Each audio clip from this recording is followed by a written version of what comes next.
One might say I'm a bit obsessive. Only might. I've been attempting to do film photography for the last 2 years now, ever since I was given my first EOS SLR. During that time I've shot black and white film, colour film and E6 slide film. However, it wasn't until recently that I was able to get a hold of my own darkroom kit, off Recycle UK for anyone who's interested. With this kit I now have all of the required tools to develop and print photos of my own black and white film. This leaves me with a dilemma, however. Recently I sent all of my shot rolls of black and white film to be developed. What an idiot I was. Now that you're up to speed, let's get on with the video.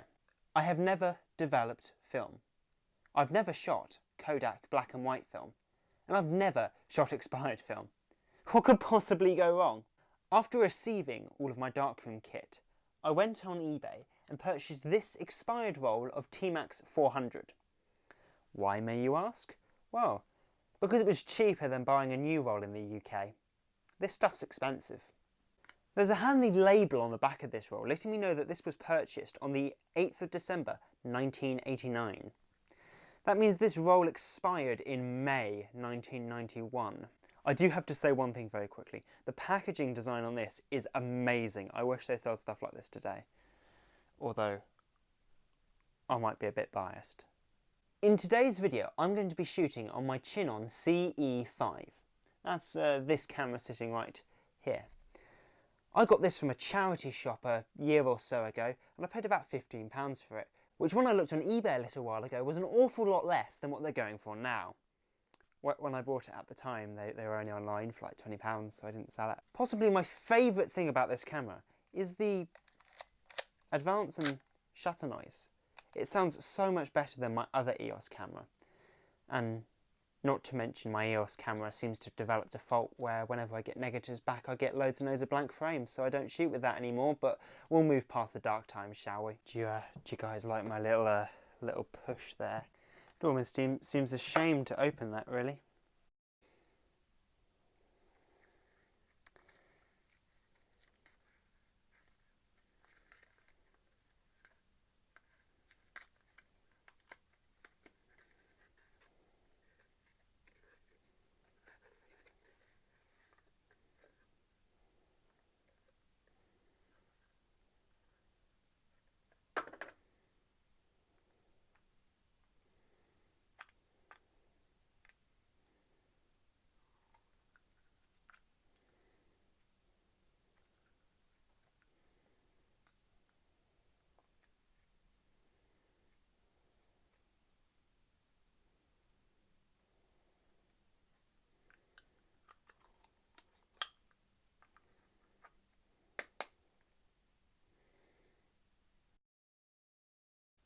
I almost felt really bad doing that then.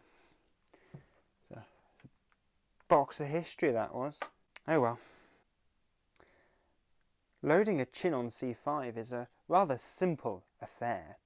All you've got to do is lift up this little lever here, pull upwards, and the door will swing open for you. The next thing you've got to do is take your destroyed piece of history.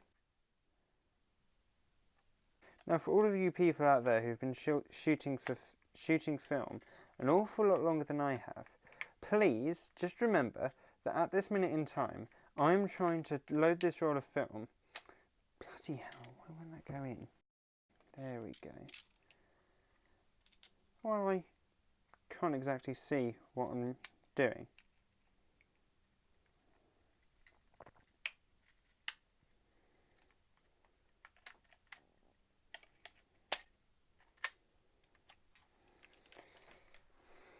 That didn't work.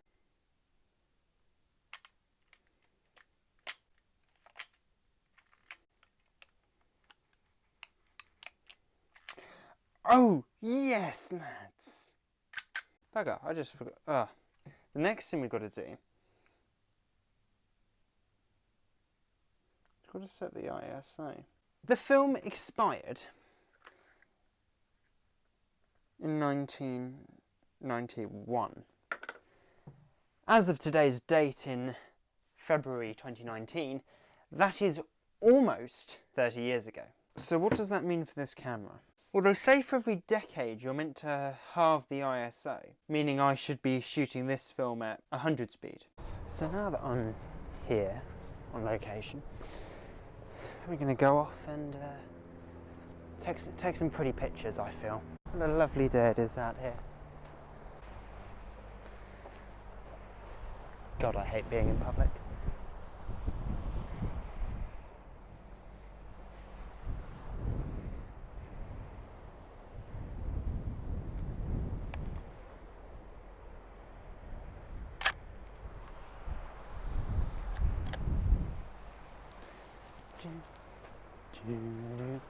See, the great thing about this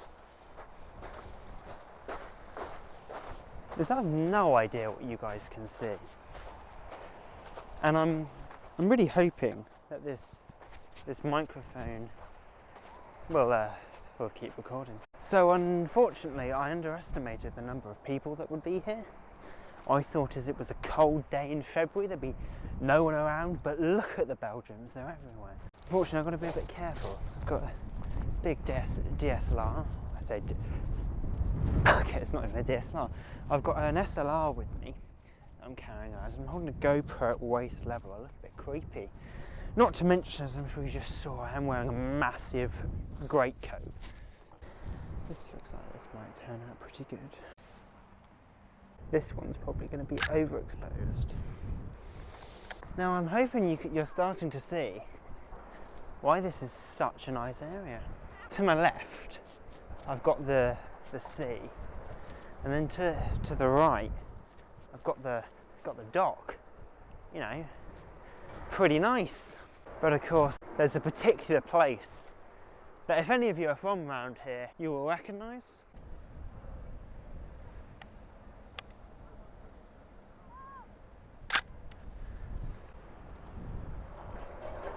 Also, if the colour in this video footage looks off, I think I did something to the back of my GoPro screen, so the colours always look off, and it's been about a year since I've used this thing for anything, so, you know, I have to wait and see. So if the audio quality is a bit crap, it's because I haven't actually done a test, because I'm in a bloody public space and I'm socially awkward.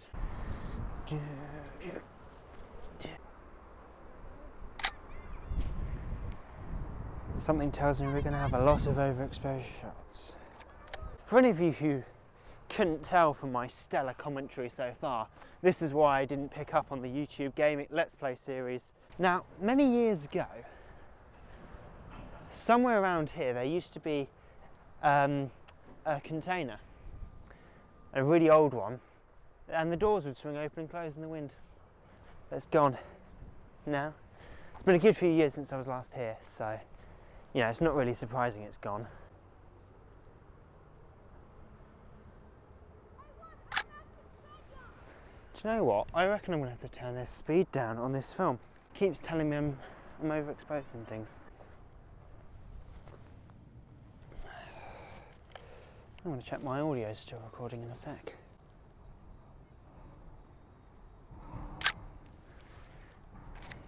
Oh. Seem to have trapped myself in a bit here.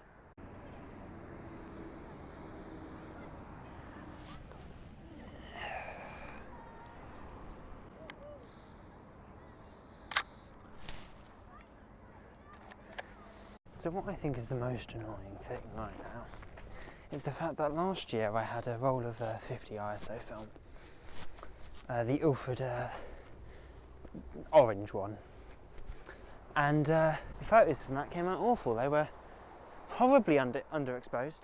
Can you see that slab of concrete over there? Oh, that's where the bodies are buried.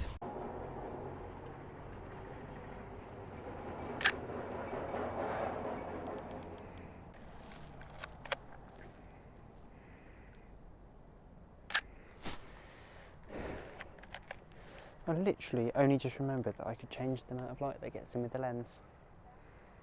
I'm a real professional photographer, aren't I? The other problem I've got is that the light meter in my camera does seem to be pretty reliable, apart from when it just doesn't light up at all, which is slightly concerning because this is my favourite camera I have, especially after the EOS decided not to take every shot. Rule Britannia.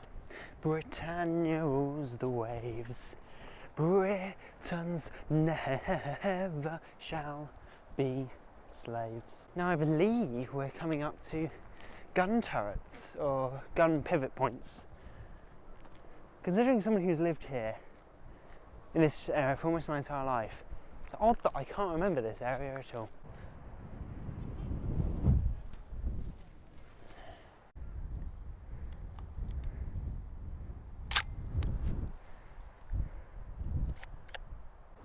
Actually, this is such a cool place.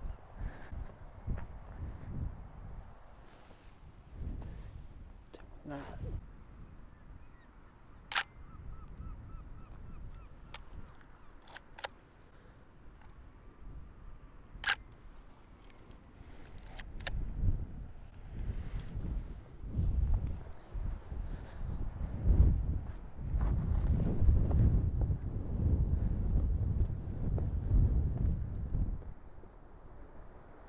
There's where we're going, over there.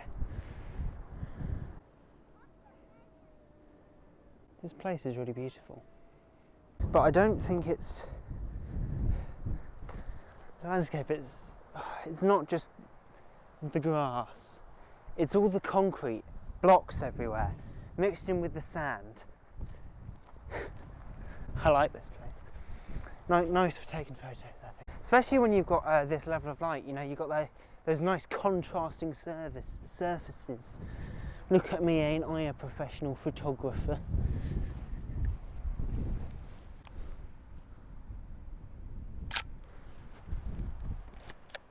Back where the Union Jack was, that's a place called Landguard Fort. It's an old military installation. I believe it dates back to the 1700s. The point over here, I believe it's called Landguard Point. This looks like it was once a building. You've no idea how pissed off I am that I didn't realise I could have changed the thing and stopped them from being overexposed. What makes this place so cool to me is that the Germans could have invaded here, and all of these blocks here, these destroyed ones, looks like they were in a line, like all of these ones over here, and they would have been protecting our country from one of the worst things to happen in human history.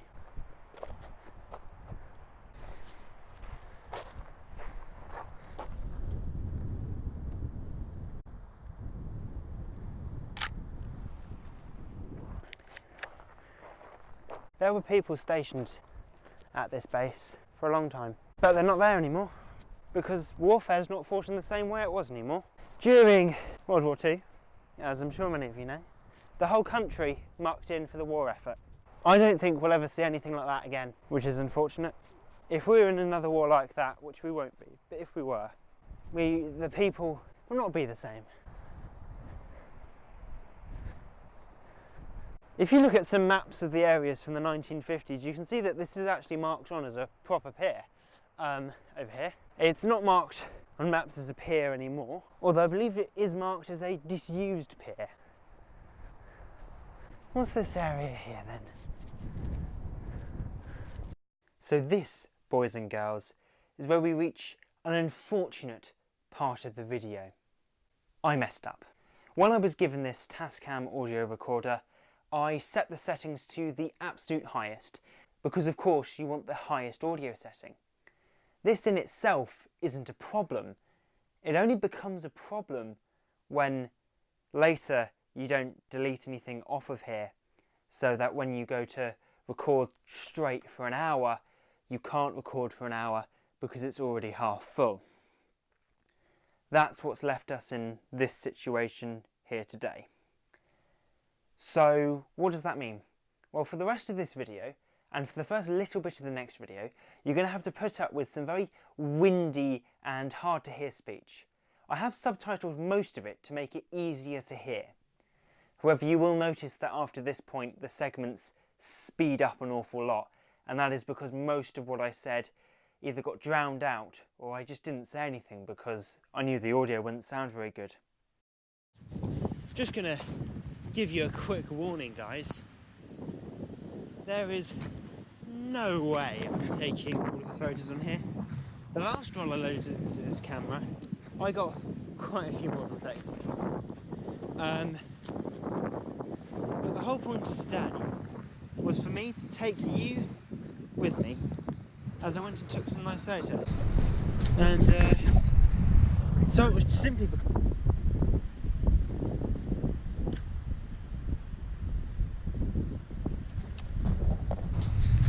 so over the next few days after this shoot, I am going to be taking more photos. I'm going to get some photos around here. The area in which I live isn't particularly important, let's say, so I can't tell you all that much about the history of things like this. Like, why was this pier built? We've already got the other one all the way down there. What was it used for? The only information I can really give you is there are a number of maps I have access to a little while ago that would tell you a number of different things. One of those things was that this pier wasn't here in the 1800s, but it was here more in the 1950s. Which means at some point between then and now, there was a big change. Because this thing just completely fell apart. See, my theory about why they got rid of this pier is that there were too many bodies that just got thrown off it.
So, let's just check the audio's still going, otherwise you would have had to... Bugger! Unfortunately, we've been brought back here again. The problem with the audio. However, as I'm sure many of you have noticed, this video is getting on a bit. That means there's going to have to be a part 2. Unfortunately, this is goodbye for now. I'll see you again in part 2.